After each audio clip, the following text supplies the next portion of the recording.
बहुत समय पहले की बात है।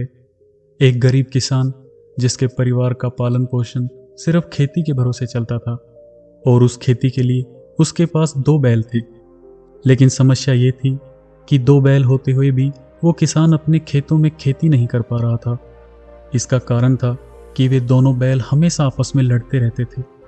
वे जब भी नज़दीक होते आपस में लड़ाई करने लगते और इसी कारण किसान उनको हल में जोत नहीं पा रहा था।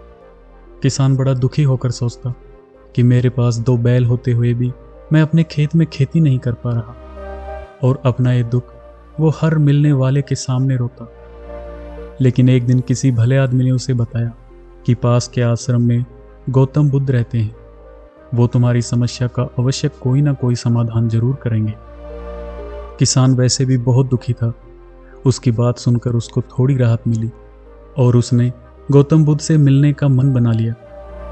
लेकिन बुद्ध के पास पहुंचने पर उसकी समस्या का समाधान हुआ या नहीं, ये जानने के लिए आपको ये कहानी अंत तक जरूर सुननी चाहिए। अगले दिन वो किसान जब बुद्ध के आश्रम में पहुंचा तो बुद्ध ने उससे आने का प्रयोजन पूछा। किसान की आंखों से आंसू निकल आए और उसने गौतम बुद्ध से कहा, महाराज, मेरे 2 बैल होते हुए भी मैं अपने खेत में खेती नहीं कर पाता और मेरा पूरा परिवार इसी खेत के भरोसे चलता है। मेरे पास 2 बैल हैं, लेकिन वो बैल एक दूसरे को देखते ही मारने को दौड़ते हैं। वे आपस में मिलकर कभी काम नहीं करते और इस वजह से मैं उन दोनों को हल में नहीं जोत पाता। अब आप ही बताइए, बैलों के होते हुए भी मैं खेत नहीं जोत पाता, मैं क्या करूं? आप ही मेरी समस्या का कोई समाधान बताइए। तब बुद्ध ने किसान से कहा कि कल तुम अपने दोनों बैल अपने साथ यहाँ लेकर आना और कल ही तुम्हें तुम्हारी समस्या का समाधान भी मिल जाएगा। बुद्ध की बात सुनकर वो किसान हाथ जोड़कर वहां से निकल गया। अगले दिन वो किसान दोनों बैलों को लेकर गौतम बुद्ध के पास पहुंच गया। बुद्ध उस किसान और उसके बैलों को लेकर जंगल की तरफ निकल पड़े। किसान चुपचाप बुद्ध के पीछे पीछे चल पड़ा। जंगल में कुछ दूर जाने के बाद उन्हें 2-3 जंगली कुत्ते दिखाई दिए। तब गौतम बुद्ध ने किसान से कहा कि अपने एक बैल को इन पेड़ों की ओट में बांध दो और दूसरे बैल को ले जाकर उन कुत्तों के बीच छोड़ दो। किसान को बुद्ध की बात बड़ी अजीब लगी। उसे लगा कि अगर मैं इन जंगली कुत्तों में अपने बैल को छोड़ दूंगा तो ये बैल को खा जाएंगे। लेकिन फिर भी उसने बुद्ध के कहे अनुसार अपने एक बैल को पेड़ों की ओट में बांध दिया और दूसरे बैल को ले जाकर उन कुत्तों के नज़दीक छोड़ दिया। उन 2 कुत्तों ने जैसे ही अकेले बैल को देखा वो उस पर टूट पड़े, लेकिन बैल ने भी हार नहीं मानी और वो उन कुत्तों से लड़ने लगा। कुछ देर तक वो बैल उन कुत्तों से लड़ता रहा, लेकिन थोड़ी देर बाद वो हिम्मत हारने लगा। जब बुद्ध ने देखा कि वो बैल उन कुत्तों के सामने कमज़ोर पड़ रहा है, तब ने किसान से कहा कि जाओ अपने दूसरे बैल को भी खोलकर इनके बीच छोड़ दो। किसान पास में ही पेड़ों की ओट में बंधे अपने बैल को खोलकर ले आया और उसे भी उनके बीच छोड़ दिया।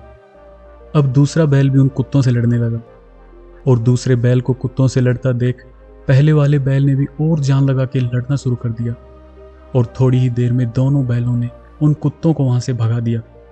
और उन कुत्तों को वहां से भगाने के बाद वो दोनों बैल धीरे धीरे किसान की तरफ आने लगे और किसान के पास आकर खड़े हो गए। किसान ने देखा कि कुत्तों ने बैलों को जगह जगह से काट रखा था। किसान और दोनों बैल बुद्ध के साथ आश्रम में आ गए। बुद्ध ने अपने शिष्यों को बुलाकर उन बैलों की चोट पर मरहम लगाने के लिए कहा। जब शिष्य उन बैलों को मरहम लगा रहे थे तो बैल भी आपस में एक दूसरे के घावों को चाट रहे थे। बैलों के बीच इतना प्यार देखकर वो किसान आश्चर्यचकित रह गया। उसने बुद्ध से कहा कि मुझे इन्हें देखकर आश्चर्य हो रहा है। जो कल तक एक दूसरे के दुश्मन थे, आज इनके बीच इतना प्यार कहां से आ गया?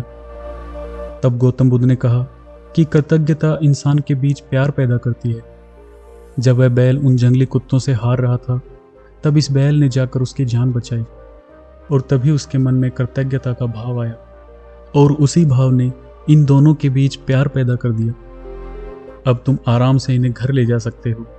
अब ये दोनों एक दूसरे के ऋणी हैं। आज के बाद ये कभी नहीं झगड़ेंगे। अब तुम आराम से अपनी खेती कर सकते हो। किसान ने हाथ जोड़कर बुद्ध का धन्यवाद किया और अपने बैलों को पुचकारते हुए अपने घर की तरफ निकल गया। दोस्तों, ये सच है कि अपने किसी दुश्मन के मुश्किल समय में आपने उसकी थोड़ी सी भी मदद कर दी तो वह जीवन भर के लिए आपका आभारी हो जाएगा और उसकी दुश्मनी दोस्ती में बदल जाएगी। बुद्ध की दी हुई सीख आपको कैसी लगी कमेंट करके ज़रूर बताएं। और अगर आप इससे सहमत हैं तो वीडियो को लाइक करें। और अगर ऐसी कहानियाँ आपको पसंद हैं तो चैनल को सब्सक्राइब जरूर करें ताकि हम रोज़ आपको ऐसे ही कहानियाँ सुनाते रहें। तो चलिए मिलते हैं अगली कहानी में। तब तक के लिए खुश रहें, स्वस्थ रहें। धन्यवाद।